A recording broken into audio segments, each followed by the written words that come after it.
The sun blazed over Fort Branson as Sergeant Cole stood in front of his superior, Captain Marcus Hale. Sweat rolled down Cole's temple, but his voice stayed steady. The captain's tone, however, was sharp. "You disobeyed a direct order, Sergeant. You'll spend 3 days in confinement." The room was silent, except for the ticking wall clock. Cole didn't argue. He just nodded, saluted, and left without a word. To everyone else, it looked like another case of insubordination, but there was more to the story than anyone knew. Other soldiers whispered behind Marcus's back.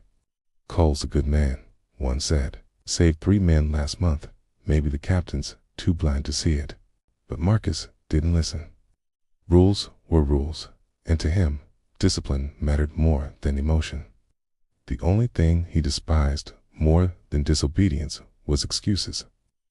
Inside the dimly lit confinement room, Cole sat on his bunk, staring at a folded letter in his hand.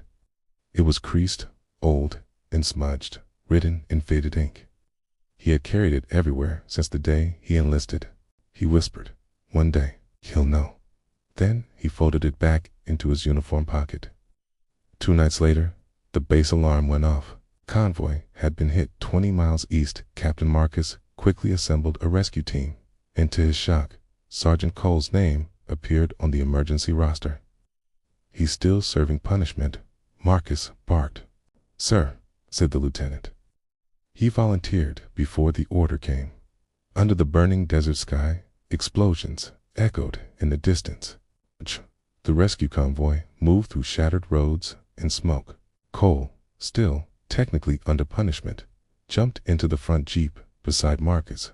"Permission to engage, sir." Marcus hesitated, but nodded. For the first time, their eyes met with silent respect. They found the wrecked convoy near a ridge. Bullets whizzed past as Cole pulled 2 injured medics from a flipped truck. Then a mortar round exploded near the captain's vehicle. Marcus fell, bleeding. Cole didn't think twice. He ran through the fire, dragging Marcus to safety. When Marcus woke up in the field tent hours later, Cole was sitting beside him, bruised but alive. "I owe you my life," Marcus said quietly. Cole smiled faintly. "No, sir. You owed my father's." Marcus frowned. "Your father?" Cole handed him the letter. The paper trembled in Marcus's hands.